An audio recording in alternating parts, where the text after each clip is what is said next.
La guerre américano-israélienne contre l'Iran a des répercussions économiques, politiques et militaires sur l'ensemble de la planète. Elle touche également les pays du Maghreb, notamment le Maroc et l'Algérie, où chacun tente d'en tirer parti à sa manière. Parmi les questions soulevées par cet impact figure le conflit du Sahara, qui semble se diriger vers une solution fondée sur la proposition d'autonomie, conformément à la résolution 2797 du Conseil de sécurité de l'ONU. Depuis le début de cette guerre, le 28 février 2026, le Maroc semble avoir pris position dans le camp du Golfe Persique en manifestant un soutien indirect à la position américano-israélienne.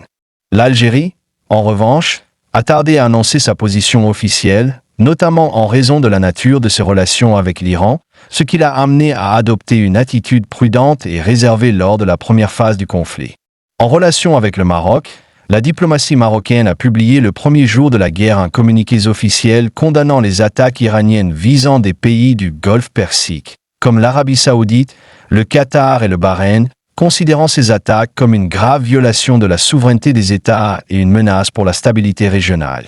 Le discours diplomatique marocain souligne que la sécurité des pays du Golfe est indissociable de la sécurité du Maroc, une position réitérée par le ministre des Affaires étrangères, Nasser Bourita, lors de la réunion de la Ligue arabe consacrée au conflit. Le roi Mohamed VI a pris contact avec certains dirigeants arabes du Golfe afin de réaffirmer la position du Maroc dans cette guerre. Pour mieux comprendre la position du Maroc, il faut savoir que les relations entre le Maroc et l'Iran sont tendues depuis que le Maroc a rompu ses relations diplomatiques avec l'Iran en 2018, l'accusant de soutenir le Front Polisario par l'intermédiaire du Hezbollah. Les pays du Golfe Persique ont été parmi les premiers à soutenir financièrement et diplomatiquement le Maroc dans le dossier du Sahara. Il convient de noter que le Maroc n'a ni condamné la guerre israélo-américaine contre l'Iran, ni les attaques israéliennes contre le Liban. Dans ce contexte, le Maroc semble se rapprocher de la position américaine, s'éloignant ainsi de la position européenne quasi générale qui rejette la guerre,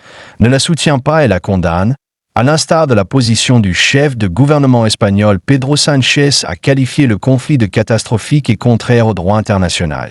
Pour comprendre la position du Maroc, il faut connaître ses intérêts avec Washington, qui soutient la souveraineté marocaine sur le Sahara, et la manière dont elle a fait adopter par le Conseil de sécurité, le 31 octobre 2025, la résolution 2797 visant à entamer des négociations en vue de mettre en œuvre l'autonomie. La question du Sahara est devenue une sorte de boussole permettant de comprendre bon nombre des positions diplomatiques du Maroc.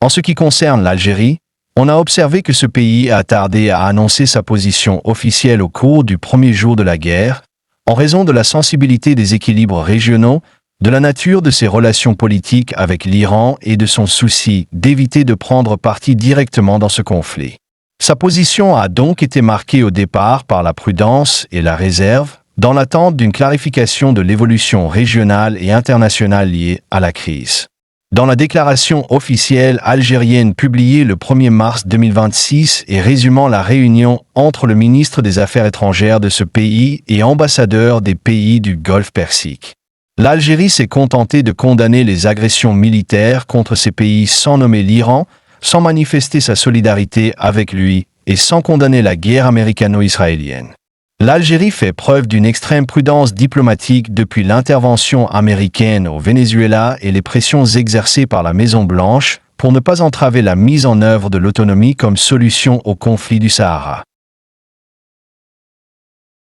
Cependant, une véritable guerre fait rage sur les réseaux sociaux, en particulier sur Facebook, le plus répandu en Afrique du Nord, entre la société civile, la sphère politique et les médias du Maroc et de l'Algérie. Cette guerre oppose des activistes politiques marocains entre eux, mais aussi entre les Marocains et les Algériens. Au Maroc, l'opinion publique, ou du moins les militants politiques et les médias, semblent divisés en deux camps principaux. Le premier courant estime que le Maroc devrait condamner la guerre américano-israélienne contre l'Iran, car la dénonciation de la guerre s'inscrit, selon eux, dans le cadre de la défense de la légitimité et du droit international.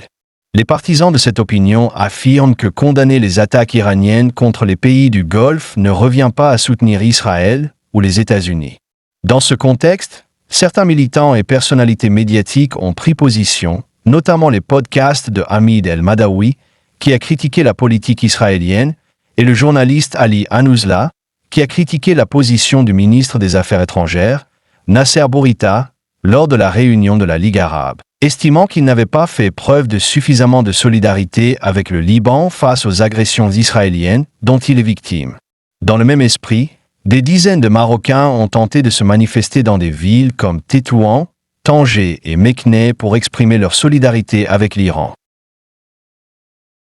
En revanche, le deuxième courant défend la position officielle de l'État marocain et estime qu'il est nécessaire de la soutenir dans le contexte des équilibres internationaux actuels. Parmi les militants de ce courant, on trouve Omar El-Sharkawi, qui adopte dans son podcast une position très dure à l'égard de l'Iran, qu'il qualifie d'État soutenant le terrorisme, ainsi que Badia El-Radi, membre du bureau politique du Parti socialiste, qui a publié un post intitulé « Je suis avec mon pays, je suis avec Trump », estimant que le soutien de l'ancien président américain, Donald Trump, à la marocanité du Sahara impose de soutenir ses positions. Parallèlement, ce débat s'est étendu à l'espace numérique entre le Maroc et l'Algérie. Certains militants marocains estiment que l'Algérie pourrait être la troisième étape de la politique de Donald Trump, après le Venezuela et l'Iran, tandis que certains militants algériens accusent le Maroc de se ranger du côté d'Israël dans ce conflit. Alors qu'une grande partie de l'opinion publique en Afrique du Nord ne s'intéresse guère au conflit numérique, elle se demande comment cette guerre va se répercuter sur sa vie financière, car elle risque d'entraîner une hausse des prix et d'affecter le tourisme.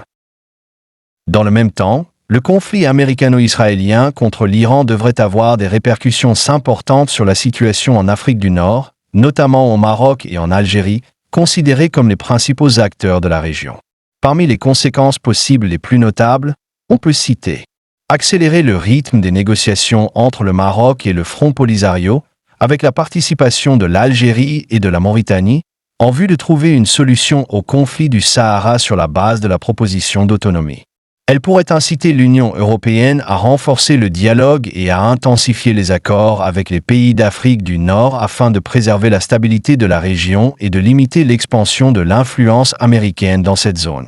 L'Union européenne ne souhaite pas ajouter les troubles en Afrique du Nord à ceux qu'elle connaît déjà en Méditerranée orientale.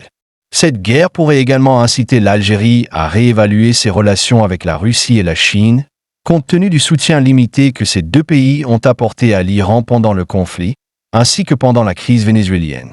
L'Algérie craint en effet les pressions occidentales, comme cela s'est produit en 2013 lors du printemps arabe.